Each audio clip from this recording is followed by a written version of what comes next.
নামটা মোহাম্মদ আব্বাস, জন্ম পাকিস্তানের লাহোরে। হয়তো ভাবছেন কোনো পাকিস্তানি ক্রিকেটারের কথাই বলছি, কিন্তু না, জন্ম পাকিস্তানে হলেও মোহাম্মদ আব্বাসের আন্তর্জাতিক ক্রিকেটের হাতেখড়ি কটল নিউজিল্যান্ডের জার্সিতেই। তাও কিনা প্রথম পাকিস্তানি হিসেবে এই গৌরবে পা এই অলরাউন্ডারের। আর এবার পাকিস্তানে জন্ম নেয়া এই ক্রিকেটার পাকিস্তানের বিপক্ষেই ওয়ানডের একটা বিশ্ব রেকর্ডই তো করে বসলেন।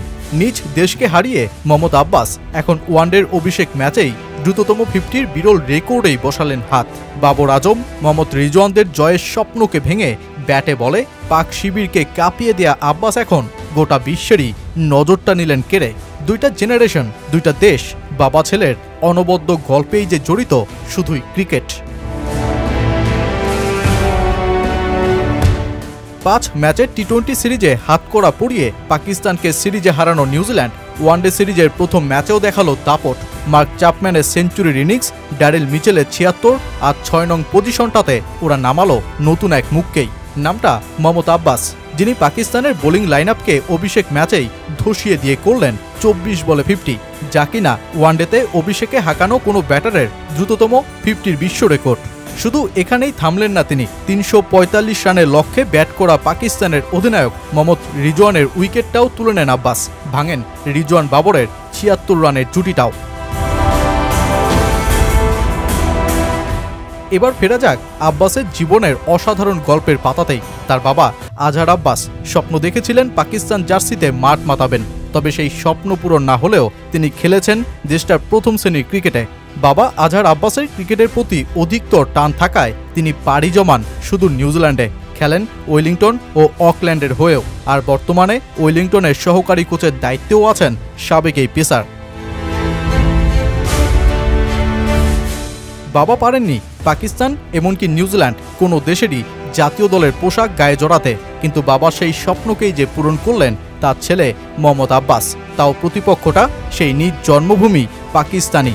লাহোরে জন্ম নেয়া আব্বাস জুনিয়রের তখন বয়স মাত্র 18 মাস, যখন তার পরিবার পাড়ি জমায় নিউজিল্যান্ডে। আর 21 বছর বয়সেই তিনি নিউজিল্যান্ডের জাতীয় দলের পোশাক পরে স্বপ্নের পথেই করেন পদার্পণ।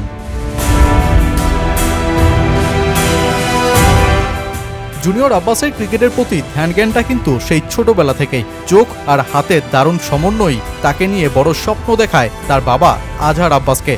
একটা ছোটবেলার গল্প শুনলেই বিষয়টা স্পষ্ট হবেন আপনি। যখন সে মাত্র 11 বছর বয়সের, তখনই সে 17 বছরের ছেলেদের বিপক্ষে খেলতে নেমে 80 রানে থাকে অপরাজিত। আর এরপর অকল্যান্ড ক্রিকেটের নজরে আসা আর কিংস কলেজ তাকে ক্রিকেট স্কলারশিপটাও দিয়ে দেয়। কিন্তু মোহাম্মদ আব্বাসের প্রেম শুধু ক্রিকেটেই ছিল না, ফুটবলটাও ছিল তার ভালোবাসার অংশ। তবে বিপত্তি বাধে যখন এক ম্যাচে গোলরক্ষকের সাথে সংঘর্ষে জড়িয়ে পড়েন তিনি। পরে তার বাবা তাকে যে কোনো একটি খেলাকেই বেছে নিতে বলেন, আর জুনিয়র আব্বাস বেছে নেন ক্রিকেটটাকেই। যেদিন হাঁটতে শিখল সেদিন থেকেই তার হাতে ব্যাট ছিল। যখন সে 5-6 বছর বয়সী ছিল তখনই বুঝতে পারি যে তার হাতে ও চোখের সমন্বয় দারুণ। ক্রিকেট নিয়ে কথা বললে খুব মনোযোগ দিয়ে শুনত। সে তখন ছোটখাটো ছিল, মাত্র 13 বছর বয়সী, কিন্তু সে ভীষণ আগ্রহী ছিল।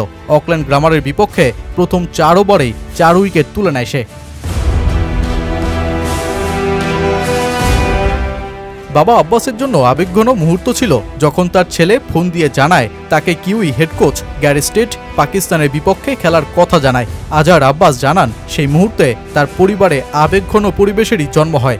আজহার বলেন, সে অবাক হয়ে আমাকে ফোন করে বলল, ড্যাড, গ্যারি আমাকে ডাকলো, নিউজিল্যান্ডের হয়ে পাকিস্তানের বিপক্ষে খেলতে বলেছে। এটি আমাদের জীবনের বিশাল কিছু।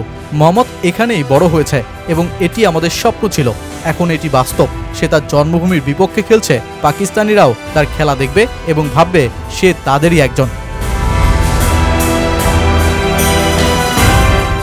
মোহাম্মদ আব্বাসরা আছেন বলেই হয়তো ক্রিকেট এত সুন্দর, এত আবেগী এক খেলা। দুইটা প্রজন্ম, দুইটা দেশ, নানা সংগ্রাম আর স্বপ্ন পূরণের গল্পে আব্বাসরাই হয়ে থাকবেন জীবন্ত সব উদাহরণ।